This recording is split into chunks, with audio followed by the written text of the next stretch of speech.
So in this video, I want to have a very interesting discussion about Pokemon investing and risk. Some things to talk about that I've heard arguments being made that Pokemon investing is very risky. Now, I'm not here to change your mind if you think Pokemon investing is risky.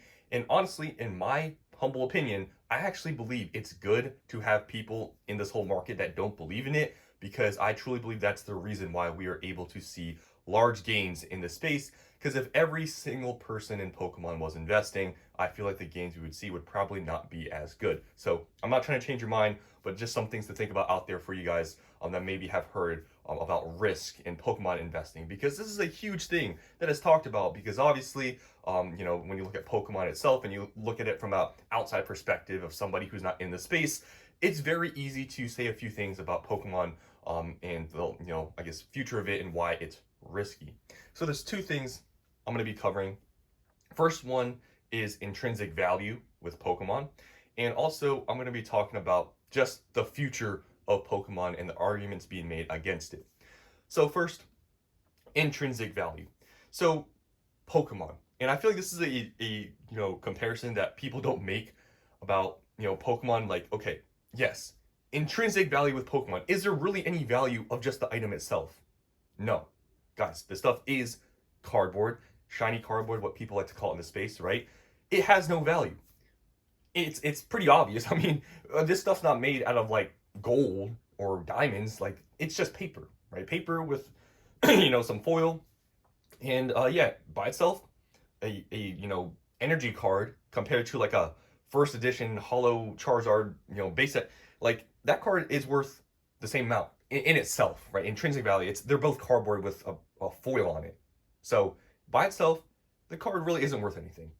But what makes it worth something, right, versus an energy card versus like a first edition Charizard base set, right, is the perceived value, right? Perceived value. Perceived value is what people just make it worth, right? Oh, this thing, even though it's not worth any more than this other thing, it's worth more because it's special, and people perceive it to be special, and it's worth more. So Pokemon cards and this whole space, sealed product, everything, it's all perceived value. This stuff, and intrinsically, is not worth anything. It's all cardboard, right? This stuff, it's not really worth anything by itself, the material, but perceived value, it's worth a lot. Now, this is an argument that's been made that, okay, this stuff really isn't worth anything. Why would someone pay $5,000 for this piece of cardboard? Oh, $5,000 for this box, just box of cards, right? Who cares? Well, here's the thing. People don't make comparisons to other industries. This is something that people just look in the scope, just looking at Pokemon like, oh, it's just cardboard, who cares about it? But guys, there are so many different industries, hobbies, that you can argue the exact same thing, where intrinsic value really is not there, but perceived value is there. And I'm gonna give a few examples of some of these things. They're not maybe perfect apples to apples comparisons, but it's just like, it follows the same sort of concept of, okay, it's based around perceived value. The first thing I'm going to talk about other industries with perceived value is like luxury clothing, just luxury, really anything in general, but clothing items, bags, right? Birkin bags, all these things, guys. Some of the stuff, yeah, like let's take out like, okay, yeah, some of these materials they're using high end stuff, okay, whatever, but for the most part, these luxury brands, guys, the materials are just as cheap as like for example, Walmart t-shirt. The material is not really any different, but they put their logo on there, and all of a sudden it's worth like 500 times what it's actually intrinsically worth, right? Cotton or whatever material. For bags, even if it's leather, they're selling a Birkin bag for what, like $30,000. The actual value of that material is nowhere near that. So that's just one example of where a big industry, right? The whole industry is based on perceived value because intrinsically it's not worth that much. That's one argument. That's a huge industry, right? Like luxury items. Another industry you can go into, you can say cars, right? But cars, you can maybe argue a little bit that it has like actual like utility value. So that's a little bit harder, but there's like $1 million cars, guys. You think those cars materially are worth millions of dollars? Not really, right? But maybe there's only one of them in the world. It has some history behind it. Maybe it's in a movie, and that's why it's worth like 30 million. Some cars are like 100 million. They're not worth that much in material value, but perceived value, they're worth that much. Last example I'm going to give, watches. Watches, there's $1 million watches, right? AP, Richard Mille, like all these watches. Yes, there's some labor, some craftsmanship that adds to the value of the watch, but still intrinsically, they are not worth hundreds of thousands of dollars or millions of dollars. They're just not. Yeah, it's an art piece, whatever you want to call it. It's just perceived value once again. It's intrinsically the value of the metals, whatever. It's not there. Okay? I guess I said that was the last example, but another example, a few examples just to quickly go over paintings, guys. Paintings. Oh my gosh. Like paintings, there's millions of dollars of like worth of paintings out there. Yes, you can say, oh, there's history to it all, it was part of this era, whatever.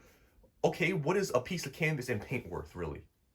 A few dollars? Like, this is where the argument of intrinsic value and perceived value, it just doesn't make any sense to talk about, because I can name so many industries where things are even exponentially more expensive than any Pokemon item ever made, and it's all perceived value. So this is where I just don't agree with the argument that, oh, it's just cardboard, it's not worth anything. Well, look at all these other things and you tell me, right? And Pokemon is a very big company, some people don't realize. And to say that Pokemon's brand is just, I guess, perceived value is not strong because it's just cardboard and just belittling it to that, well, look at other things and you tell me, right? So that's the first thing I wanted to talk about, is perceived value. So the second thing I want to talk about, this is a little bit of a shorter discussion, I guess, is, I guess, the end of the world situation. That what happens if nobody cares about Pokemon in the future? It's all risky, right? Because like the stuff doesn't have intrinsic value. What happens if no one cares about it? Because then the perceived value goes to not much, right? Well, is that possible? Is there a world where possibly in the future no one cares about Pokemon? Is there a possibility? Yes, there's 100% a possibility, but you can really say that about anything, about the future of any company, the future of really anything. We could get, taken over by aliens. Like, we can talk about all this future stuff that's unlikely to happen, but you got to think about that. Is it likely to happen? If it's really not, because personally with me, Pokemon, it's been growing exponentially, especially in the past 5 years. It's like you got to think about the probability of this stuff happening. Pokemon is a very big company, like multi-billion-dollar company, right? It's been growing, and you got to think about also like the nostalgia factor with kids now and in the future, maybe in 1 or 2 decades, they get older, they have money, all these sorts of things. It's like the probability of this end of the world situation, Pokemon is worth zero because no one cares about it. To me, it's not likely to happen. And we can sit here and argue all day that, who cares about Pokemon in the future? It's just whatever. Like, we can talk about that. But like I said, you can literally argue that with literally anything, that one day all this company's going to get taken over by this other company, or all, this, thing is not be worth it. We can sit here all day and discuss that. But it's the probability of that happening. What is the risk that you're taking that, okay, is this company, is it, growing, is it not? Pokemon, it's been growing at a very high rate.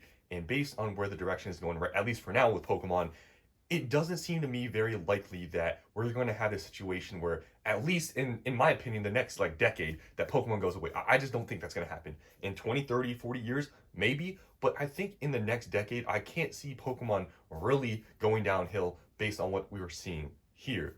And I just feel like that is something that people just always think about. It's like the worst case scenario, and that's super improbable. It's like, if you're going to base your investing decisions on the worst case scenario, you're probably never going to invest in anything, because truly anything can go downhill to zero. Like, it can happen, but we have to think about probability. Like, okay, is this really going to happen, or am I just thinking kind of crazy that this point, exponential whatever 0.01% chance is going to happen? Everything has risk to it, right? It's just how much risk is there really, and that's what we got to decide. For me, I don't think Pokemon investing, at least like I said, for the next 10 years or so, I don't think we're going to have any problems. Therefore, I'm fine investing into it. But if you truly believe in the next few years or whatever that Pokemon somehow is going to go all downhill, then obviously you wouldn't be investing into it. But I do truly feel like a lot of these things being said about Pokemon and risk is a little bit blown out of proportion, but we can all have our own opinions. And I still truly believe we need people to not believe into this stuff to see massive gains. I truly believe that, and that's why I'm not really trying to convince anybody. But for you guys that have maybe heard arguments against Pokemon in the future and how it could be worth nothing, well, those are the arguments I made about perceived value, how that's in like a large amount of industries out there, and how the future of Pokemon, just what we've been seeing in previous history, Pokemon is growing. It's not going downhill. Therefore, I just don't see a lot of these arguments being made to be highly probable and very good arguments, because just you think about all these things and a lot of it just doesn't seem probable to happen, or a lot of these arguments to me just seem pretty weak. So that's all I want to talk about in this video.